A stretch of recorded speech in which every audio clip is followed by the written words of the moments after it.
So you're looking to buy a 5.0 Mustang GT from like 11 to 14. Well, I think I got some pointers for you.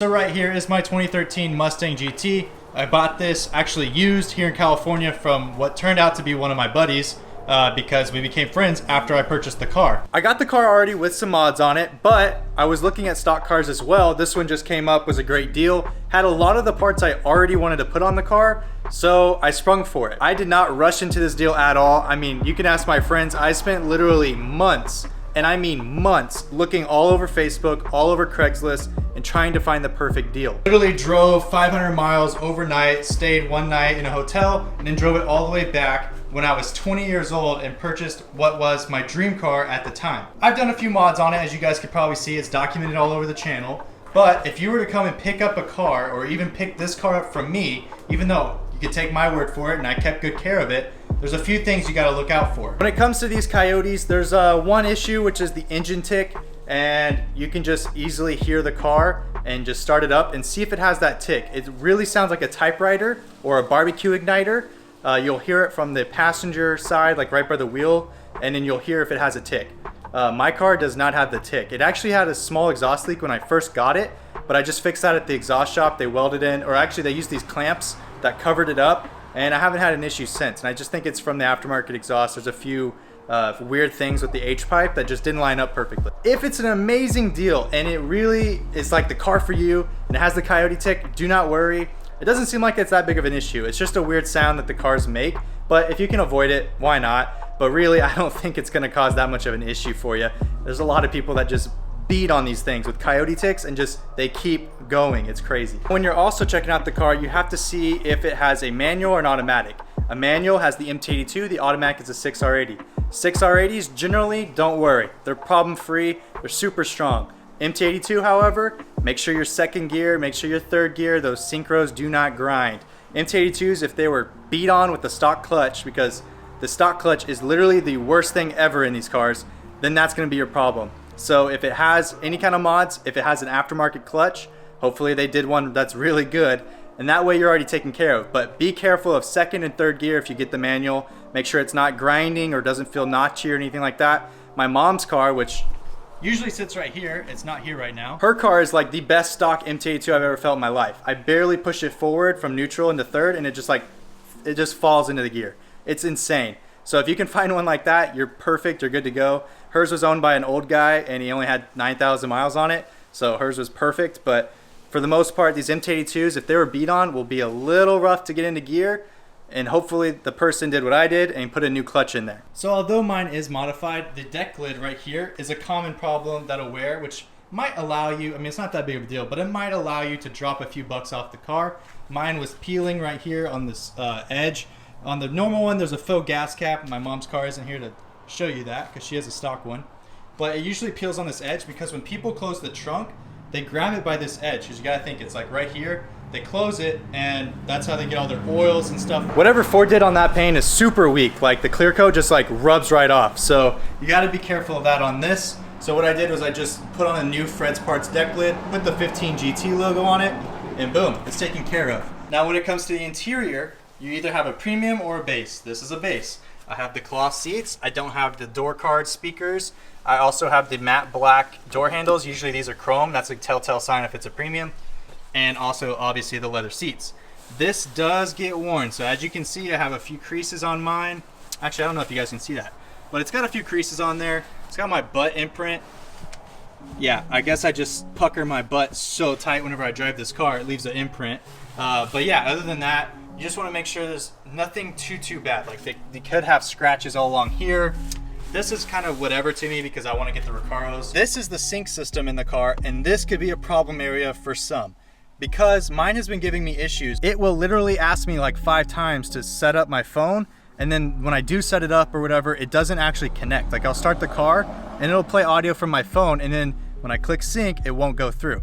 So you want to make sure the sync system is not malfunctioning. Probably not the biggest deal in the world.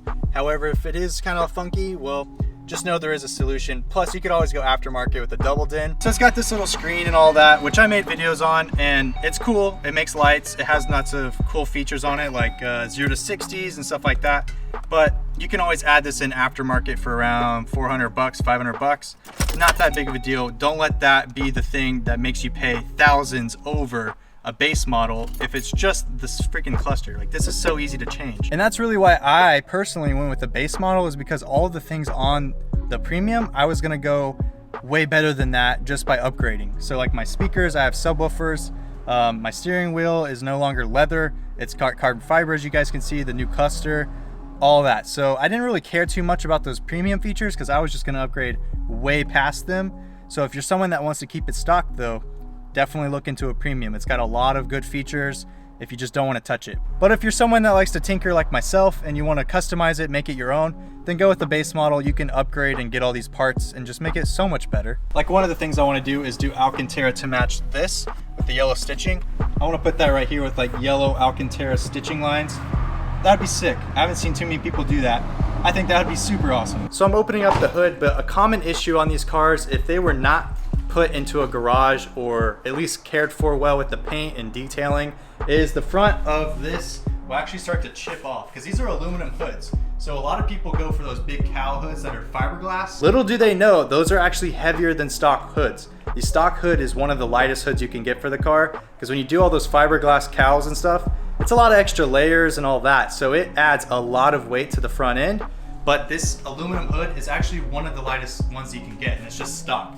But along this edge right here, this will start to peel and bubble on some climates. Like if you have snow or rusting or anything like that, it can get under there and cause it to kind of bubble off the paint. And I think that's just a manufacturing defect. Again, not that big of a deal. It's all fixable. You can go to a body shop, have them repaint it and body match it or whatever. Just know that might be an opportunity to actually lower the overall cost of the car, because these things are really coming down in value lately. You can get some really smoking deals. It's a lot of car for the money. And if you haven't ever seen mine, well, I've got the Boss 302 intake manifold. Didn't come this way, this was added on. Actually, this came from a subscriber. Huge shout out to you, Cody, you're the best. I will definitely pay it forward one day whenever I add a supercharger. So if you're into 5.0s, little hint there, definitely subscribe, because you might be entered to win a giveaway on this Boss 302 intake. A common problem on these Mustangs is the blow by with the oil, so I have an oil catch can. But again, I don't have any noises come out of this thing besides just sweet symphony of a V8 and Corsa exhaust. Now, something you might want to be careful of is if you ever see a Mustang with aftermarket taillights or headlights, especially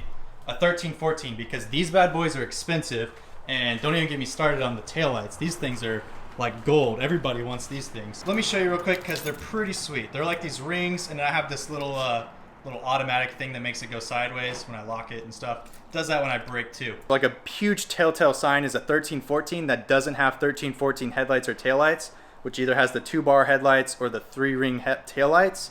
That's a huge sign because those are expensive.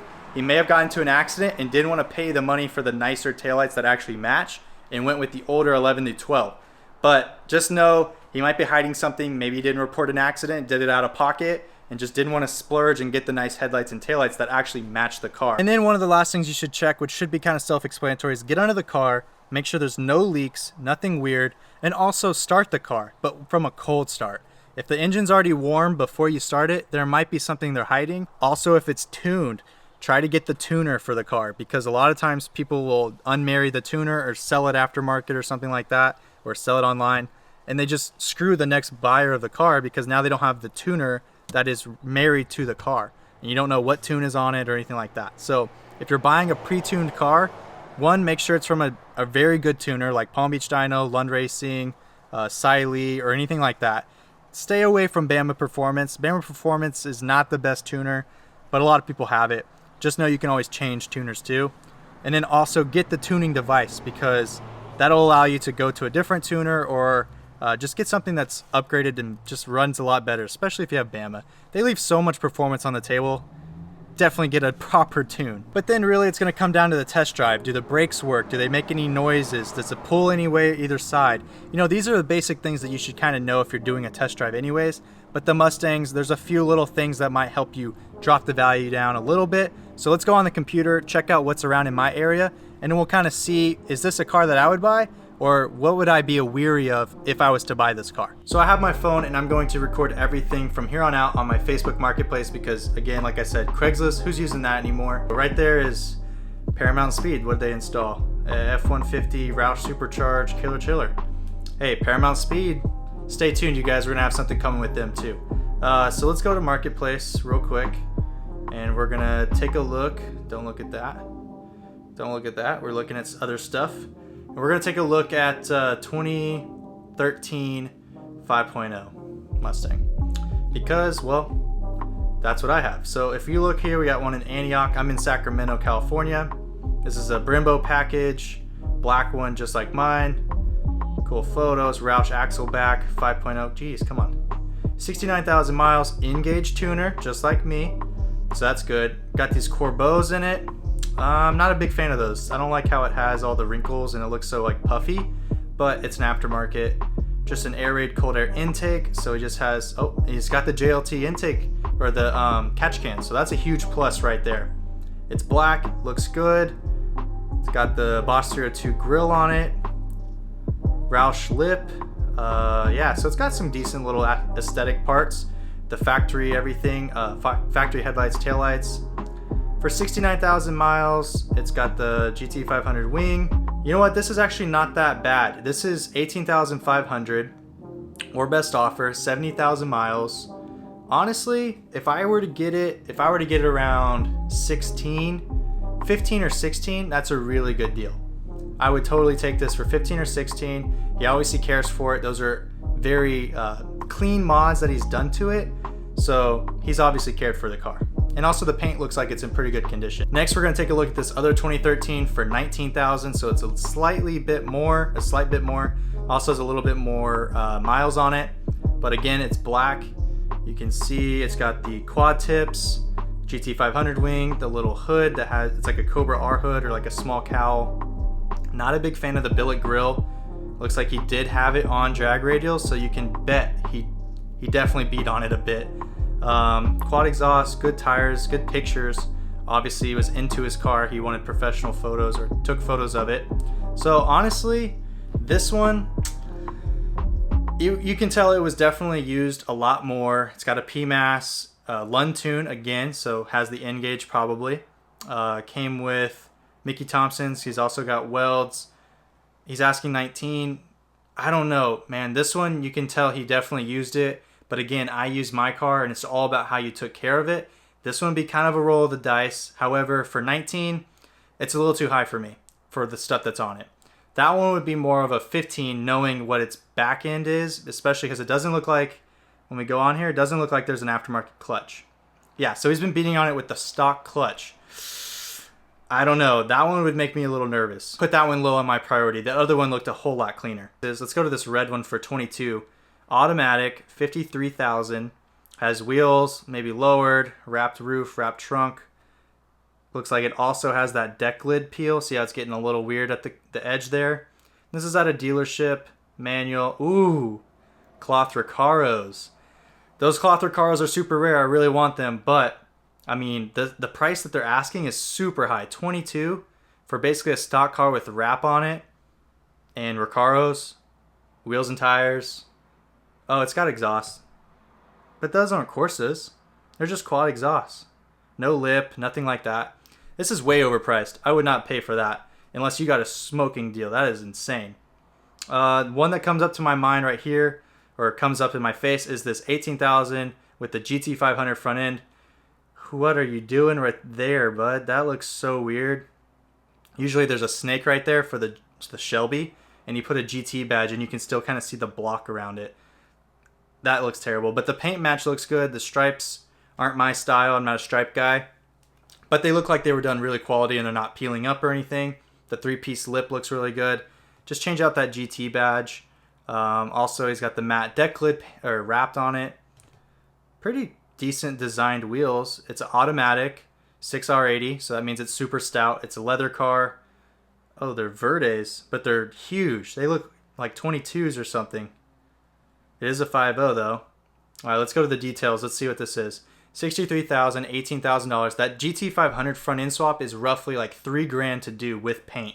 So that's a definite plus if you're looking for that front end. So 18,000 automatic. Again, I'm thinking 15,000 on this. I really do. It's got the same amount of miles as everything else. Shelby GT500 front end, 22-inch wheels. No thank you. That's terrible. I changed those. You know those ride super terribly. Oh, it also says rebuilt title. So this car was in an accident, probably rear-ended somebody. That's why he did the front end swap. And now that's why he's got this whole GT500 front end.